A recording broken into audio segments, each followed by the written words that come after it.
In times of universal deceit, truth is the only rebellion left. Hi, everybody. I'm Dr. Everett Piper, and this is The Rebellion. Today's topic is going to be about private property and your rights in terms of property ownership. What does the Constitution guarantee us, and what does our American Republic assume when it comes to property ownership? Private property, your land, your water, your home, your house, your farm, your ranch. What does that all mean? Now, I'm going to talk about this in the context of Senator Chuck Schumer's recent statement on The View, where he mocked all of us who believe that we have the right to tell the government or anybody else to stay off of our land because it's ours, not theirs. Is this constitutional? And is this what our founding fathers and those that preceded them and those that followed them believed about private property? Or would they agree with Chuck Schumer when he says that we're being greedy and he wags his head in a mocking tone, like I said on The View, talking about over 50% of the American electorate because we think it's ours, not theirs? And how do we respond to this as Christians? And do you own your property in the first place if the government has the right to take it away from you if you don't pay your taxes? These are all very interesting questions, aren't they? So that's what we will talk about today on The Rebellion. But before we get into that, I want to remind you that the sponsor of The Rebellion is an organization, a ministry called Equipping the Persecuted. Go to that website, equippingthepersecuted.org. Equippingthepersecuted.org. Now, this is a ministry that serves persecuted Christians in Nigeria. And if you haven't listened to the previous episode of The Rebellion, where I spend about an hour interviewing the director and founder of Equipping the Persecuted, Judge Saul, you need to do that. It's a fascinating interview and a very important episode of The Rebellion because Judd tells us what they do. And just as a summary, they go in and they provide orphanages for kids that have lost their parents as the result of being killed for being Christians. They provide services to widows who have lost their husbands, who were pastors and were martyred for their Christian faith. So they provide education, they provide orphanages, they provide service to widows. But one of the things they do that I think is exceptionally interesting and intriguing is they go in and they train the villagers in Nigeria in personal and community security. In other words, they teach them how to protect themselves and stop the persecution before it actually starts. In other words, they're proactive rather than reactive when it comes to this particular issue. Judd talks a lot about his ministry and why it's so important to support them. Over 90% of the Christians that are persecuted in the world right now are being persecuted in Nigeria. It's a terrible thing going on. People are being killed for their faith. And we need to step up and support equippingthepersecuted.org by giving a tax-deductible contribution to them so that Judd and his people can continue to help our brothers and sisters in Christ in Nigeria. So one more time, equippingthepersecuted.org. Go and make a tax-deductible contribution to them right now. So back to the show. Today's topic is private property and Chuck Schumer mocking those of us who believe in it. Now let me give you a review of what he said on The View. It was just this past week. Senator Schumer, the Senate Minority Leader, goes on The View with Whoopi Goldberg and all the rest of them, and he calls over 50% of Americans greedy. That's his language, simply because we believe in less government and want Washington, D.C. to keep its hands off of our private property. Are we being greedy for believing that the government should stay off of our property and that they have no business presuming to take it away from us or telling us what to do with it? Here's what Schumer said, or at least part of what he said on The View when he was describing everyone who voted for fewer taxes and purging the swamp of trillions of dollars of unconscionable waste this past November. When we voted for Donald Trump versus the Democrat Party, were we being greedy? Schumer says this, their attitude, referring to you and me, if you voted within that over 50% of the American electorate, their attitude is, quote, I made my money all by myself. How dare your government tell me how I should treat the land and the water that I own, close quote. And then Schumer went on and concluded, for Republicans, he said, the government's a barrier to people, a barrier to stop them from doing things with their business, their land, and the things that they own. Again, close quote. So to repeat, Chuck Schumer says that their attitude, your and my attitude, is that I made my money all by myself, and how dare your government tell me how I should use and treat my land and my water. Their attitude, Republicans, is that government is a barrier to people, a barrier to stop them, you and me, from doing things with our business, our land, and the things that we own, close quote. Now stop and think about that. What did he just say?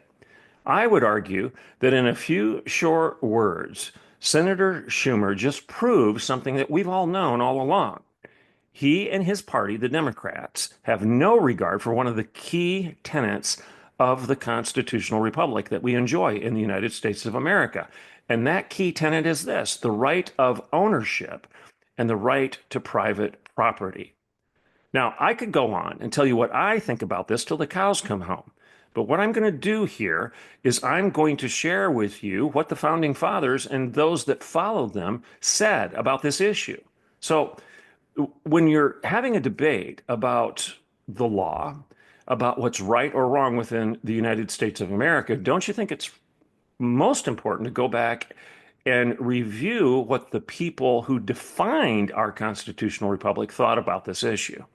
So I would argue that if Mr. Schumer would have read a little bit more, maybe beyond what his dearly loved government-funded public schools teach today, that he would understand that the right to acquire and keep our property was not considered greedy by our founding fathers, but was instead considered a cornerstone of a free society. Let me read for you just a handful of quotes, and I could go on for an hour or more in reading others. But for the sake of time, I'm just going to read some seminal quotes from our founding fathers and a couple of those that followed them in the late 1700s and 1800s in terms of Supreme Court justices and people like that and what they said, and maybe a couple other subsequent presidents too. So George Washington wrote this: freedom and property rights are inseparable. You can't have one without the other. Now, interesting, isn't it? George Washington said that freedom and property rights are inseparable. You can't have one without the other. Now, the Piper paraphrase, they're hand in glove. They're synonymous. They go together. Your freedom and your property rights and your freedom can't be separated. You can't have one without the other. That's George Washington. James Madison added this: the rights of a person and the rights of property are the objects for the protection of which government is instituted. So we have government in the first place to protect the rights of people and the rights of property. James Madison and George Washington lumped the two together. Your rights, your freedom, your property ownership all are tied together. And that's why we have government in the first place. That's the object of the government, is the protection of your personal rights and your property rights. They're one and the same. Samuel Adams added this: first, a right to life; second, to liberty; and third, to what? Happiness? No, he said property. John Adams: first, a right to life; secondly, to liberty; and thirdly, to property. And then he went on, he said, together the right to defend them, life, liberty, and property, is given to us or granted to us by God and protected by government. By government. The first, the right to life; second, the right to liberty; third, the right to property, and together with the right to defend them in the best manner that we can. So Adams is pretty clear. Madison is pretty clear. George Washington is pretty clear. Freedom and property rights go together. The rights of persons and the rights of property are the very reasons, the objects for which the government has been instituted in the first place. And the right to life and liberty and property are guaranteed to us, and we also have the right to defend them in the best manner that we can. Next, we have John Adams. Now, John Adams said this: property must be secured and liberty cannot exist. Property cannot be secured or liberty cannot exist. Property is surely the right of mankind, as is real liberty. So Adams is saying our right to liberty and our right to property ownership, and that our property needs to be respected, again, are hand in glove. So you have Washington, Madison, Samuel Adams, and then John Adams. Now, in the 1790s, Justice William Patterson comes along and he ruled this: the right of acquiring and possessing property and having it protected is one of the natural, inherent, unalienable rights of man. No man would become a member of a community in which he could not enjoy the fruits of his honest labor and industry. The preservation of property then is a primary object in the social compact. Do you hear that? This justice, William Patterson, 1790s, is saying that the right of acquiring and possessing your property, your land, your farm, your home, and having it protected, you can protect it from the encroachment of any other person or the government. This is one of the natural and inherent unalienable rights of human beings. No man would become a member of a community in which he could not enjoy the fruits of his honest labor and industry. Why would you become a member of a community, a neighborhood, a city, a town, a county, a state, or a nation if you know that all of your labor, all of your industry, the things that you've worked to acquire and save can be taken away by somebody else? This is a violation of the Ten Commandments. It's a violation of a biblical worldview. And our free society is predicated on the respect for private property. To do otherwise is to endorse stealing. Justice Joseph Story in 1829, okay, so I'm moving forward in terms of the clock here in American history. In 1829, he said this, that the government can scarcely be called free. Government can scarcely be called free when the rights of property are left solely dependent upon the will of the legislative body. You hear that? You can't claim that you live within a free society and that you're governed freely if you're left at the mercy of the legislative body and they can take your private property away at will. That's what he's saying. He goes on and he says this, and I quote, "The fundamental maxims of a free government seem to require that the rights of personal liberty and private property should be held sacred." You see the common thread here? They're saying over and over again that private property, the rights of private property and personal liberty go hand in glove. They're synonymous. They're both to be held sacred, to quote Justice Story. Justice Stephen Field, the most influential jurist of the Gilded Age, some write, he said this: "It should never be forgotten that the protection of property and persons cannot be separated. Where property is insecure, the rights of persons are unsafe. Protection of the one goes with the protection of the other, and there can be neither prosperity nor progress where either is uncertain." So again, private property and personal liberty, hand in glove. Calvin Coolidge comes along later and he says this: ultimately, property rights and personal rights are the same thing. William Howard Taft, President Taft comes along and then he says this: next to the right of liberty and the right of property is the most important individual guarantee by the Constitution. I'll read that again. Next to the right of liberty, the right of property is the most important individual right guaranteed by our Constitution. Interesting, isn't it? All of these guys are emphasizing that private property ownership, and telling the government, the legislative branch, or anybody else to keep their hands off of it is the seminal, the important, the rock bottom cornerstone of our free society.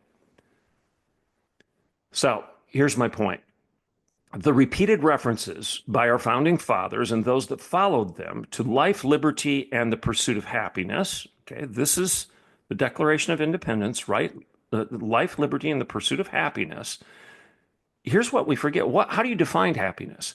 Well, all of these people are tying happiness in to property, and that you're not going to be happy. You're not going to fulfill your sense of purpose. Remember, I've told you that one of the ways you can define happiness in the original language of the founding fathers is to think of haplessness.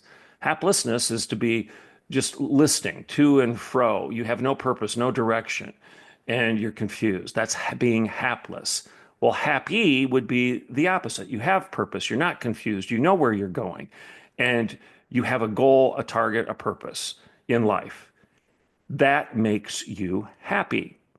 Well, one of the ways to be happy is to understand that your work, your labor, directed toward that purpose that you feel you have in life, that work and labor is honored and respected, and you are rewarded and compensated for that work and labor accordingly, and that the compensation you receive is yours and can't be taken away by a slave master or your neighbor or a thief or the king or the president or the legislature or the Supreme Court. Nobody can take that away.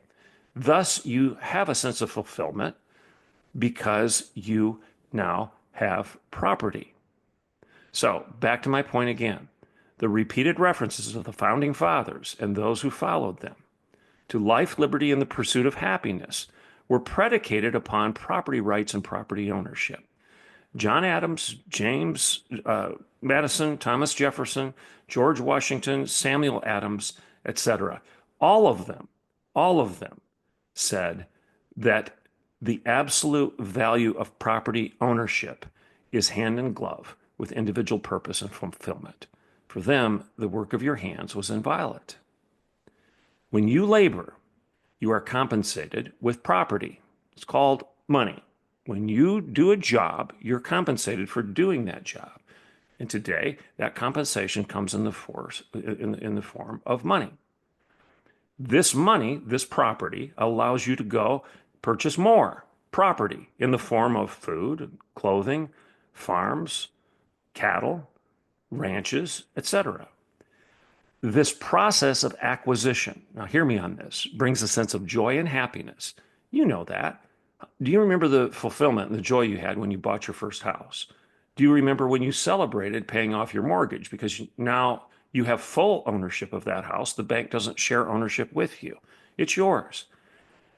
Other things that you've worked hard to acquire, when you bought your first car, when you paid off that car, maybe the time when you were successful enough to pay cash for that car, there was a sense of, oh, this is good, right? Now, that's not worshiping materialism. Don't let anybody confuse this with the worship of material things. This is not worship of those things.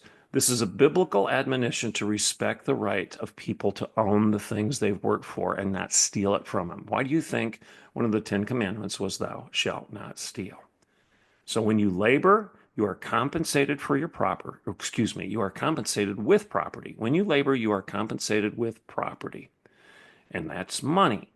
This property allows you to go purchase more property in the form of other things: food, clothing, houses, farms, ranches.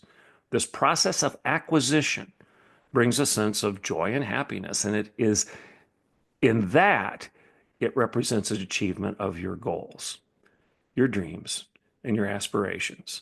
Every man's property is his own. It is the result of his effort, and it represents not only what he wants, but also what he wants to be. There's a definite overlap, a synergy, an interweaving of who you are and what you work to accomplish, and that accomplishment is yours and nobody else's.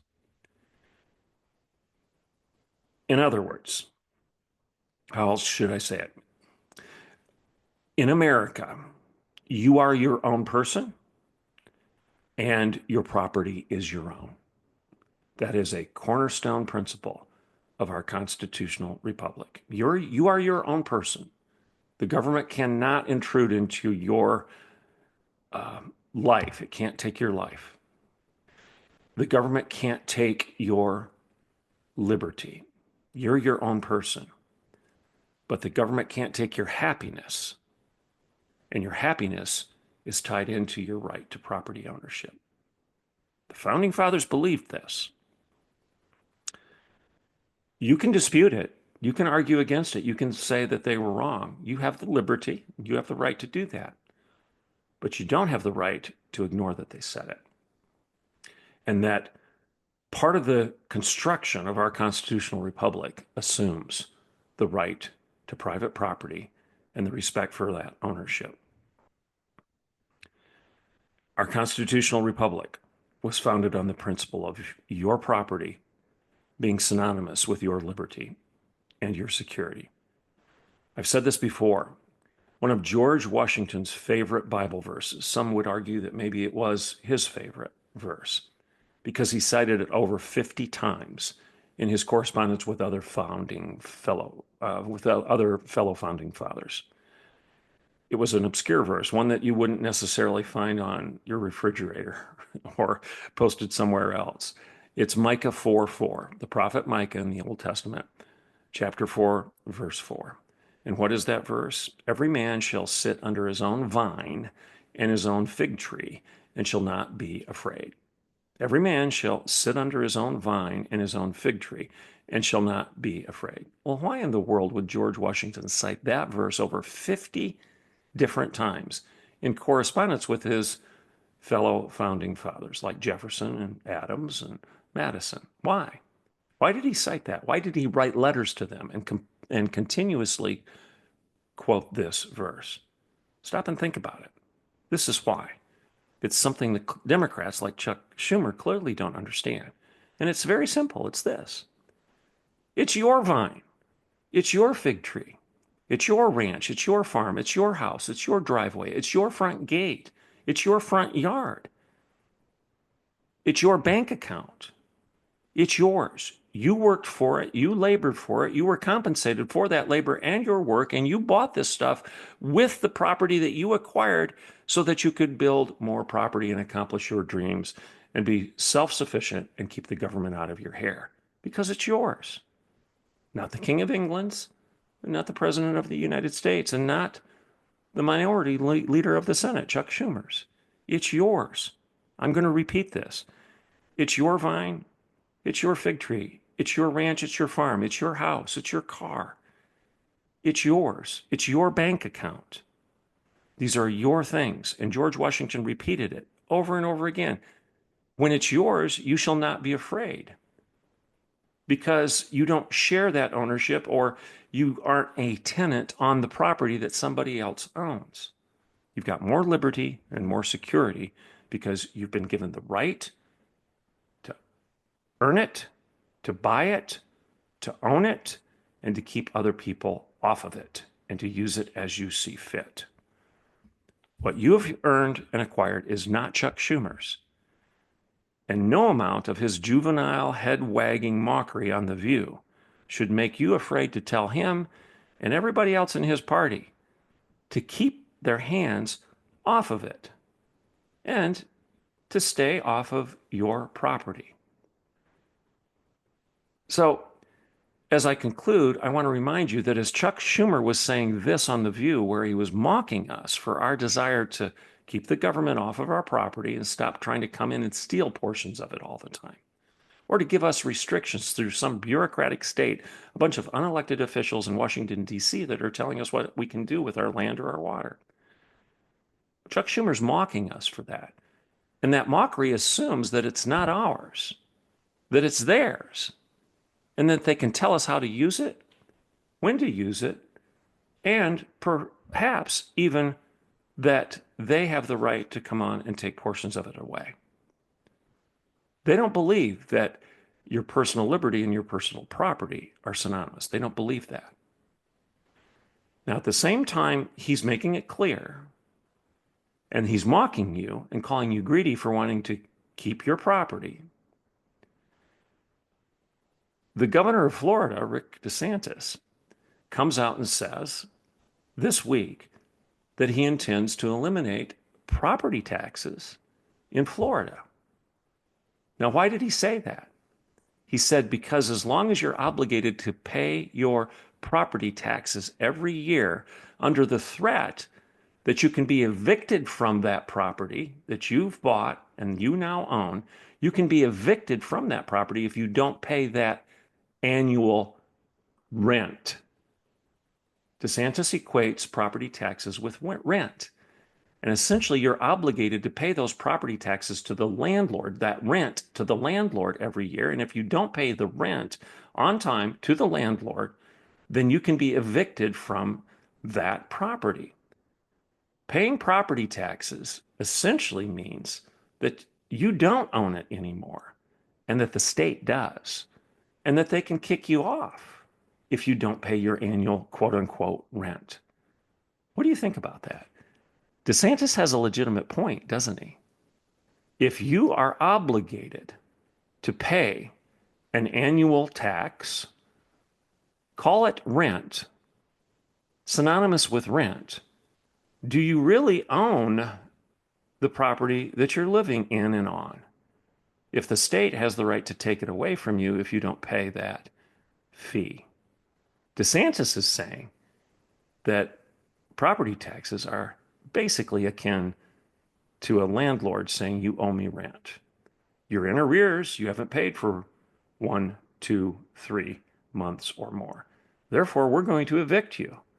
And you stop and say, well, wait a second. I bought this property. It's mine. It's not yours. You're not a landlord. I'm the owner. And the government says, oh, no, you're not the owner because you haven't paid your taxes. We're going to take this. We own it. Interesting, isn't it? So you may think that you have ownership of your land because you've paid it off. You don't have a mortgage any longer. You own it. The bank doesn't, right?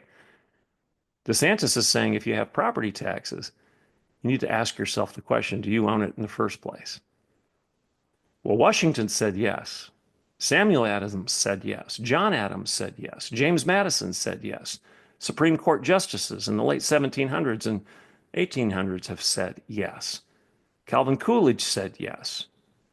President Taft said yes. Preceding all of these people, William Blackstone, the great legal mind of the British Empire, emphasized private property and personal liberty as being synonymous hand in glove.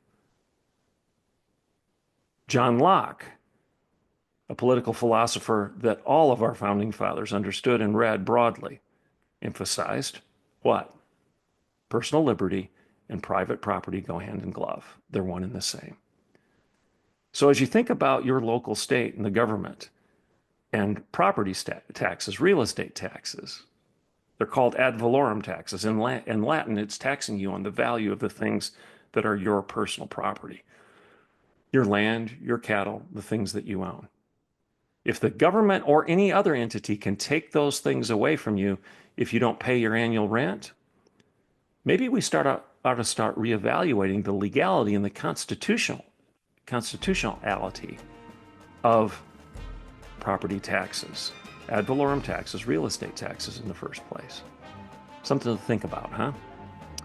I'm Dr. Everett Piper, and this is The Rebellion.